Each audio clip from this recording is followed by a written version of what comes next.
Olá, seja muito bem-vindo ao Café Virtual. Eu espero que você esteja bem sob a paz do nosso Deus. Um Deus que traz uma paz inigualável ao nosso coração, não é verdade?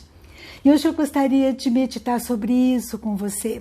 E sobre a história de um povo morador de Morávia, né?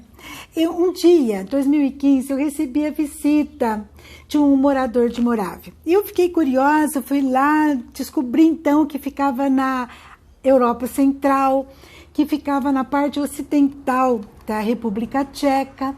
E só que a história desse povo é tremenda, falou muito ao meu coração. E eu gostaria de compartilhar com vocês. Entre um das pessoas que moravam naquela região em 1400, tinha um homem chamado John Hus. Ele era professor de filosofia e reitor da Universidade de Praga. E ele foi um dos precursores da reforma. Conta-se que ele falava sobre mudanças que tinham que acontecer na capela. Mas ele foi acusado, então, de heresia. E em julho de 1415, ele foi queimado por conta das suas ideias reformistas. Em 1517, Martinho Lutero, ele afixa na porta da igreja de Wittenberg 95 teses também sobre a reforma. E os reformadores começaram a ser perseguidos, especialmente dessa região de Morávia. E conta-se que em 1719 a perseguição continuava. E havia um conde alemão chamado Nikolaus von Zinzendorf. E ele foi no museu de arte e ele viu um quadro com Jesus com a coroa de espinhos e com uma inscrição: "Isso fiz por ti, o que fazes tu por mim?" Um quadro pintado por Tommasino Fetti. E aquilo lá traz um impacto no coração desse conde Nicolaus tão grande. E ele então se dispõe nas mãos de Deus para servi-lo. 3 anos depois, ele é procurado por um pastor de ovelhas moraviano.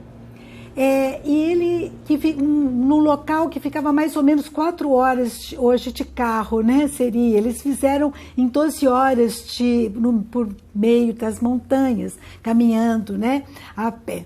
Então é procurado por esse pastor, e esse pastor falou: "Nós estamos sendo perseguidos ali na região de Morávia, e eu gostaria de saber se poderíamos vir morar aqui na Alemanha, em suas terras." Ele pede para esse conde. E esse conde se dispõe e abre a sua terra para ele, para o Cristiano e mais 5 famílias. Depois chegam outras famílias. E ali eles começam a trabalhar, eles começam a se reunirem, a cantar, louvar a Deus, aprender a palavra. Só que começam a aparecer conflitos internos. Porque ali tinham seguidores de Lutero, de Calvino, seguidores de John Hus. E havia alguns pontos que eles discordavam. E então, certo dia, o conde Nicolaus, com o coração cheio de pacificação, né? Ele chega para eles, intervém e fala assim: "Olha, nós temos que valorizar os pontos concordantes e não as diferenças. Vamos nos unir, nós precisamos nos unir." E ele estabelece 42 estatutos, né? E a ceia do Senhor. E eu gostaria de falar exatamente sobre isso, né? O tanto que a reforma foi importante para nossas vidas, mas o tanto que a reforma no nosso coração ela é importante. E aqueles moravianos, juntamente com o conde e outras famílias, eles começaram então uma nova história. Eles assinaram um pacto de unidade cristã, um pacto de aprender a amar uns aos outros. Que coisa tremenda! E conta-se que teve uma ceia, e quando teve essa ceia, eles foram inundados pela graça de Deus e decidiram fazer uma reforma, antes de mais nada, em seus corações. E é isso, meus amados, que eu quero falar. Como nós precisamos sofrer uma reforma no nosso coração, uma reforma que traga sensibilidade ao projeto de Deus, uma reforma que faz de nós pacificadores, como Conte, né? Um coração pacificador. Uma reforma que a gente olhe o outro com mais tolerância, com mais simpatia, sentindo a dor do coração do irmão. E essa aliança de seguir a Jesus foi tão importante na vida deles. E eles fizeram um relógio de oração, de modo que durante 24 horas, um deles estava orando pelo grupo, pelos irmãos, por aqueles que não conheciam a Deus. E lembrando, né, daquele texto que está lá em Levíticos, capítulo 6, versículo 12 e 13, que fala que o fogo arderá continuamente sobre o altar, ele não se apagará. Ah, meus amados, como nós precisamos, né, que o fogo da oração, da presença de Deus, arda, né, no nosso coração dia e noite. E eles então fizeram uma escala de oração. E semanalmente eles se reuniam para discutir os motivos de oração. Conta-se que durante mais de 100 anos esse relógio de oração continuou, se manteve. E eles então começaram uma reforma no coração que trouxe então entrega, dependência a Deus, né? Dependência de Deus. Uma reforma que trouxe no cada coração amor pelas almas perdidas. E eles então começaram a ser impactados, eles queriam falar desse amor para outras pessoas. E conta-se que eles, então, separaram mais de 300 missionários para falar do amor de Deus.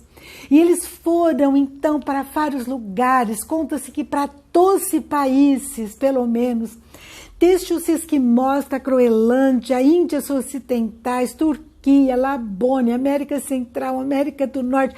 Eles foram, então, falar do amor de Deus para esses lugares. E a instrução que o Conte Nicolau dava era o seguinte: vocês não entrem em conflitos de doutrina, falem da vida, da morte, da ressurreição de Cristo. Diga, nosso Cordeiro venceu, nós queremos segui-lo, vamos segui-lo. Essa era a ideia.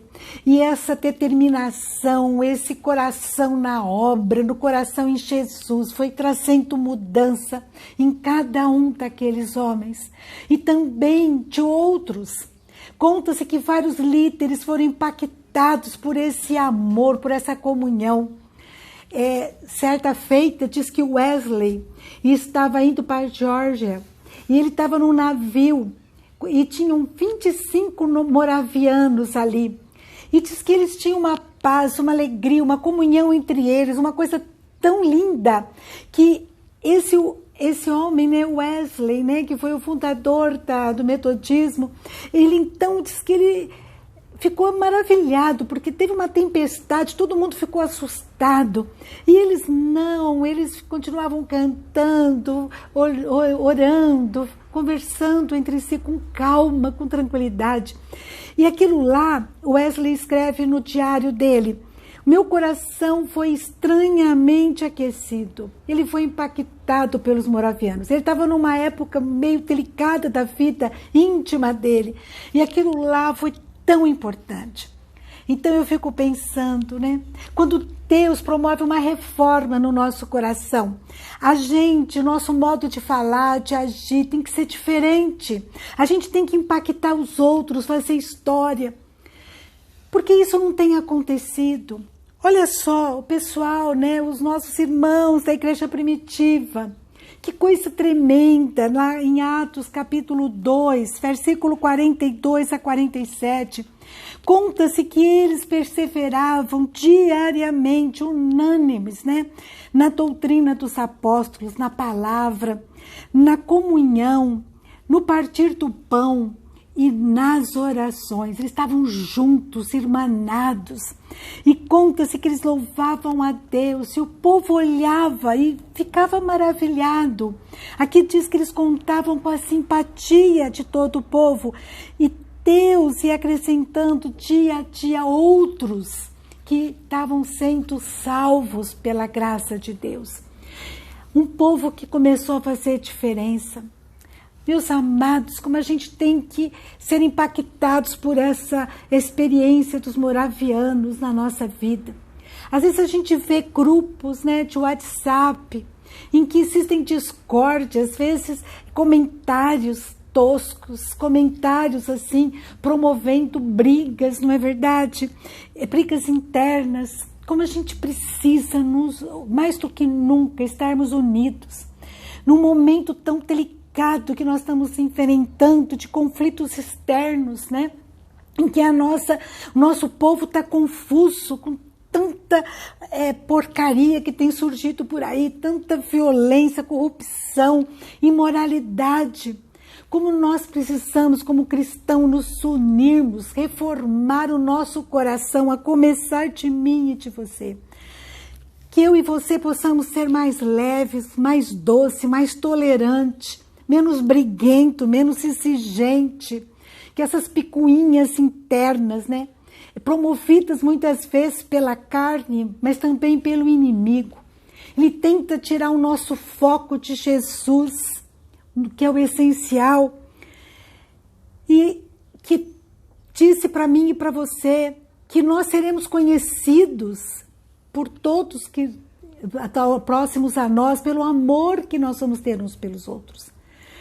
E nós precisamos realmente sofrer uma reforma no nosso coração para que isso aconteça, para que a comunhão aconteça. Deus se agrada da comunhão entre os irmãos. Lá em Salmo 133, ele diz assim, né? Ó, como é bom e agradável viverem unidos os irmãos. E ele diz mais que onde há comunhão, Deus ordena a sua bênção e a vida para sempre. Deus transforma, né? Duelos em duetos. Deus transforma a nossa história. Ah, meus amados, nós estamos vivendo a reforma protestante, mas como a gente precisa viver a reforma no nosso coração. Uma reforma que traga transformação, que traga comunhão entre nós, que possamos acordar, que possamos ter paz no nosso coração e paz uns com os outros. Que a igreja possa acordar, que você e eu possamos acordar, porque isso é uma reforma que acontece dentro de cada um de nós e que vai se estendendo para as outras pessoas. A começar em mim, a começar em você que está me ouvindo, que Deus quebrante, nos torne sensível à sua voz, assim como Ele fez com o conde. E que possamos, na nossa vida, sermos pacificadores, promovendo o essencial, a palavra, a doutrina da palavra que Deus nos deixou, os valores da palavra.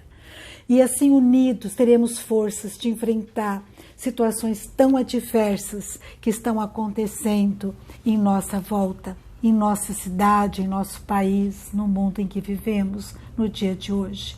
Amém? Que Deus incomode o meu e o seu coração, que promova uma reforma nas nossas vidas, para que a nossa vida realmente seja uma vida que agrade ao nosso Deus. Amém? Deus abençoe você e o seu lar, com a sua paz, em nome de Jesus. Amém? Até a próxima, se Deus quiser. Um grande abraço. Um abraço.